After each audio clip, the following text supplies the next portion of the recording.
Astaghfirullahaladzim, astaghfirullah, astaghfirullah. Alladzi la ilaha illa huwal hayyul qayyum wa atubu ilaih. Bismillahirrahmanirrahim.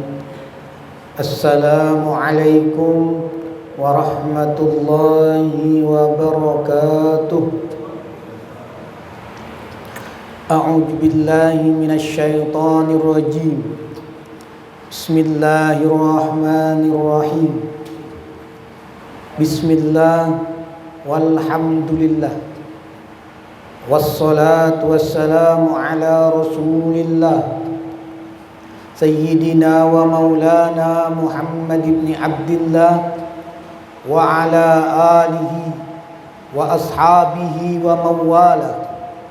La hawla wa la quwwata illa billah. La hawla wa la quwwata illa billah. La hawla wa la quwwata illa billahil aliyyil azim. Faya ayyuhal hadirun wal mustami'un wal muhtaramun rahimakumullah, wal hadirat wal mustami'at wal muhtaramat rahimakumullah. Yang ulun hormati Ketua Masjid Asy-Syifa, yang ulun hormati Sekretaris Masjid Asy-Syifa, dan yang ulun hormati serta ulun banggakan seluruh jamaah Masjid Asy-Syifa, calon-calon penghuni surganya Allah Subhanahu wa taala. Amin. Alhamdulillah, pada kesempatan siang yang penuh keberkahan ini, tadi kita sudah melaksanakan sholat zuhur berjamaah. Kemudian kita lanjutkan lagi dengan kegiatan rutin kita setiap hari Rabu, yaitu kultum, kuliah 7 menit. Pada hari ini, kultum ini ulun akan membawa atau membahas topik tentang persiapan kita menyambut bulan suci Ramadan. Bulan suci Ramadan ini sebentar lagi lah, tinggal menghitung hari. Mungkin 10 hari lagian lagi lah, atau 9 hari. Nah, jadi ada kalanya kita mempersiapkan diri kita untuk menyambut bulan suci Ramadan yang penuh keberkahan ini. Apa persiapan yang harus kita siapkan? Yang paling pertama itu adalah taubat. Nah, ini penting. Taubat dulu kita sebelum masuk di Ramadan. Nah, taubat ini adalah salah satu yang pertama untuk ibadah apapun. Pasti orang taubat dulu. Bisa dengan istighfar, astagfirullahaladzim. Nah, itu biasanya baca doa astagfirullahaladzim. Memulai apapun astagfirullahaladzim. Jadi ibadah apapun pada dasarnya itu diawali dengan taubat tadi. Termasuk bulan Ramadan. Nah, jadi kalau misalnya ada kesalahan, silaturahim pernah terputus, kita sambung dulu sebelum menghadapi bulan suci ini. Dengan Allah minta ampun, perbanyak istighfar. Nah, kenapa kita wajib bertaubat dulu sebelum Ramadan?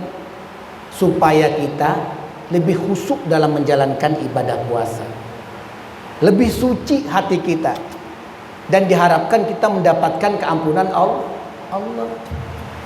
Nah, karena bulan Ramadan itu adalah syahrul maghfirah, bulan penuh keampunan. Nah, jadi orang yang bertobat ini dia akan menambah keikhlasannya nanti di bulan Ramadan. Nah, sehingga dia mendapatkan keampunan tadi, dan niatnya itu lurus untuk mengharapkan keridhaan Allah dan keampunan Allah. Karena kata Rasulullah, orang yang beribadah puasa atau puasa bulan Ramadan itu karena mengharapkan ridhonya, karena iman, nah itu pasti diampuni oleh Allah akan dosa-dosanya. Man shoma Ramadan imanan wahtisaban ghufira lahu ma taqaddama min dzambihi.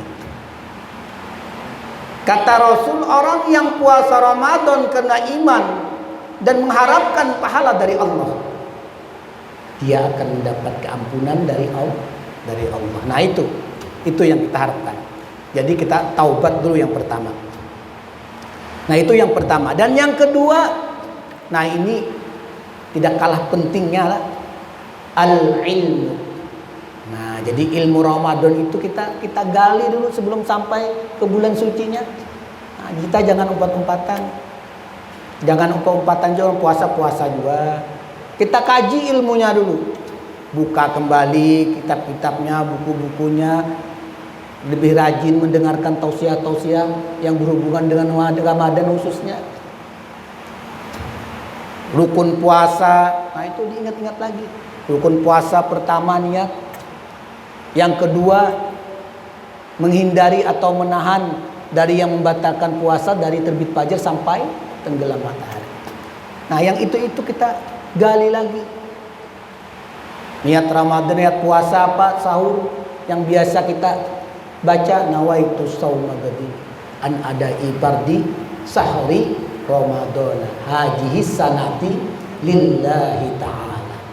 Sajaku aku puasa pada tahun ini bulan Ramadan menunaikan kewajiban aku karena Allah Ta'ala. Nah, ini yang ini kita gali lagi.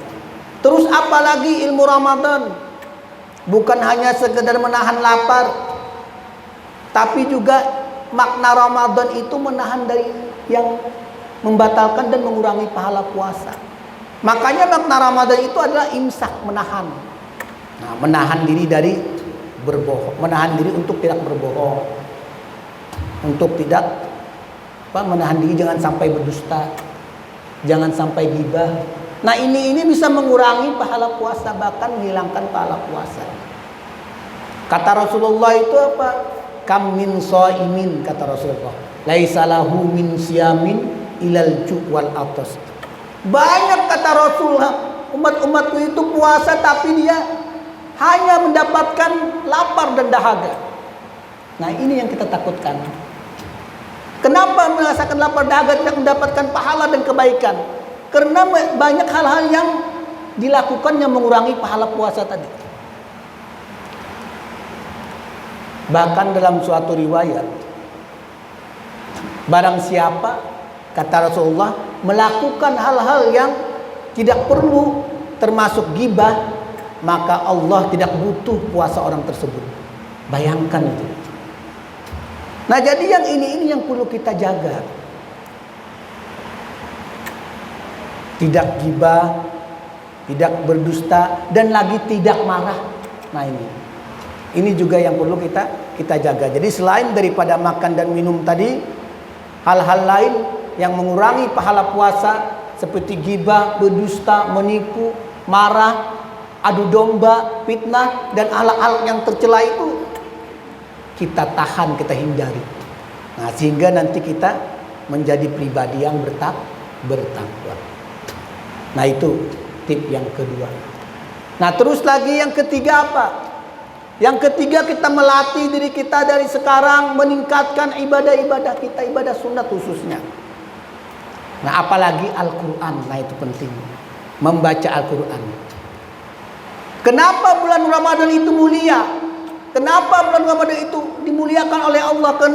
Karena bulan itu adalah turunnya Al-Quran. Nah, makanya amalan yang paling afdol itu adalah Al-Quran.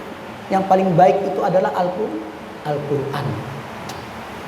Latihan sedekah juga ditingkatkan lagi sedekahnya. Nah, karena apa? Karena orang yang bersedekah di bulan Ramadan itu lebih afdol lah. Pernah Rasulullah ditanya, ayyin afdalus sedekah? Apa Rasulullah yang paling utama sedekah itu? Lalu dijawab Rasulullah, qala shadaqatun fi Ramadan, kata Rasul. Sedekah yang paling afdal itu adalah sedekah yang dilakukan di bulan Ramadan. Nah, ini kenapa? Jadi lebih utama, lebih afdal. Karena pada dasarnya bulan Ramadan itu adalah pahala kebaikan itu dalam suatu riwayat dilipat gandakan menjadi 70 kali lipat ganda. Nah, itu yang menyebabkan bulan Ramadan ini mulia. Apalagi dilakukan sedekahnya dengan ikhlas. Nah, ini juga ada ilmunya juga. Nah, jadi sedekah itu bagus, dilipat gandakan oleh Allah pahalanya di bulan Ramadan 70 kali lipat, apalagi dilakukan dengan ikhlas, bukan karena manusia atau ngalih aja. Nah, yang bukan karena manusia apa misal sedekah? Misalnya ada celengan lewat, tak di muka nih. Lalu melihat kawan dihiga membuati, lalu hati bergeretek, pas aja. Arawam jar, kadang nyaman, debung kadang buati juga aja. Supan. Nah, itu berarti karena supan lawan kawan dihiga. Nah, itu tidak ikhlas. Nah, jadi kita bersihkan hati kita untuk selalu ikhlas dalam melakukan ibadah. Apalagi itu di bulan Ramadan. Nah, mudah-mudahan lah mungkin untuk tipnya itu atau kesiapannya mungkin 3 itu dulu yang bisa dijelaskan. Nah, mudah-mudahan kita semua bisa sampai kepada bulan Ramadan ini, dan Allah Ta'ala panjangkan umur kita semua. Nah, sesuai dengan doa Rasulullah, Allahumma barik lana fi Rajab wa Sa'ban wa balighna Ramadan. Ya Allah, berkahilah saya di bulan Rajab Sa'ban dan sampaikanlah bubuhan ulum kepada bulan yang mulia yaitu bulan Ramadan. Amin amin ya rabbal alamin. Nah, mungkin itu saja yang bisa ulun sampaikan. Wabillahi taufiq wal hidayah. Assalamualaikum warahmatullahi wabarakatuh.